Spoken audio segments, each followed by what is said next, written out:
Hi everyone, my name is Mitchell Rice, and this is the lab number 1 for Physics 2 this year. We went over charge tapes.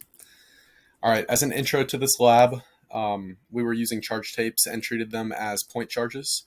So we would rip them off the control tape and allow them to acquire, as we can see at the end of the lab, an excess positive charge, which was loss of electrons. The goal of this lab was to explore electrical force, electrical charge, and eventually to work out equilibrium between gravitational and electronic forces. The force diagram here I created with my code in GlowScript, and this shows two force arrows coming off the top tape, which is the system in this example, the bottom tape being the surroundings. So here the top arrow exemplifies the electric force coming off the bottom tape, and it operates upwards directly in the positive y direction. The bottom arrow is for the gravitational force of the top tape laying down.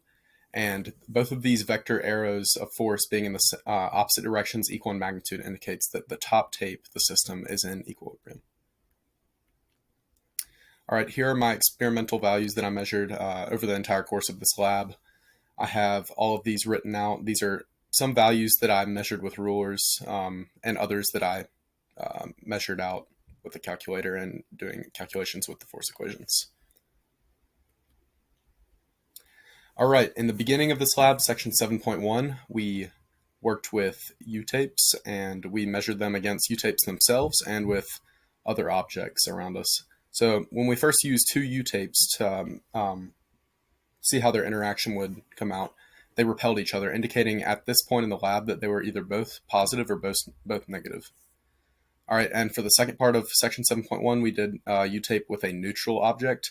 And in my case, I used a neutral book that I had in my dorm, and they attracted to each other. So this indicates that dipole forces were active. All right, section 7.2, this is the section of the lab where we found out officially what charge was on the U-tape. So we related a U-tape, we charged it by pulling it off a control tape and then related it to a negatively charged plastic pin. And in this case, they were attracted to each other, indicating that the U-tape had a positive excess force or positive excess charge. All right, and for the final, section 8.1 itself gets into the final experiment of this lab, which involved, of course, as y'all saw at the beginning of the PowerPoint, the system and the surroundings of the two tapes being in equilibrium. So here, the force diagram again shows the positive y electrical force and the negative y gravitational force. And since they're both the same magnitude and opposite in direction, they repel and it suspends the top tape in equilibrium. All right, in this case, the way I went about having these calculations is I moved the bottom tape, the surroundings, upwards until I saw equilibrium of the top tape. And that distance was 0.023 meters, being 2.3 centimeters. Both of these tapes were measured in 20 centimeters, and I used a conversion factor given of 1 gram per meter to end up getting a mass of each tape being 0.0002 kilograms. All right, here in section 8.2, we actually did the calculations for this part.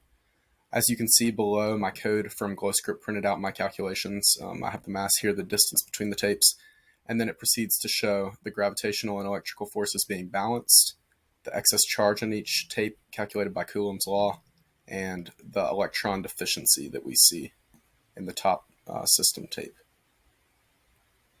All right, and in the final section of this lab, we have 8.2.1, where we use the excess charge on the top tape and show it in relation to the amount of atoms on the tape.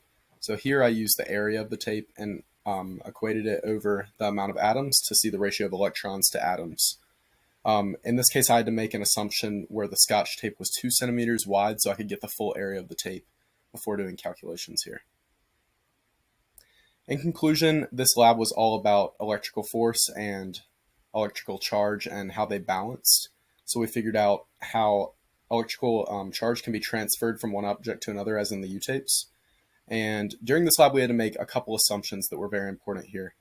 We had to realize that the positively charged tape played a big factor. If it was negatively charged, that would change up a lot of signs through these equations. And also another important part of this lab was we needed to handle the tapes very carefully. If we touched them too much, it would ground the charge and end up making our experimental processes very less evident in how they reacted to each other. That's all. Thank you.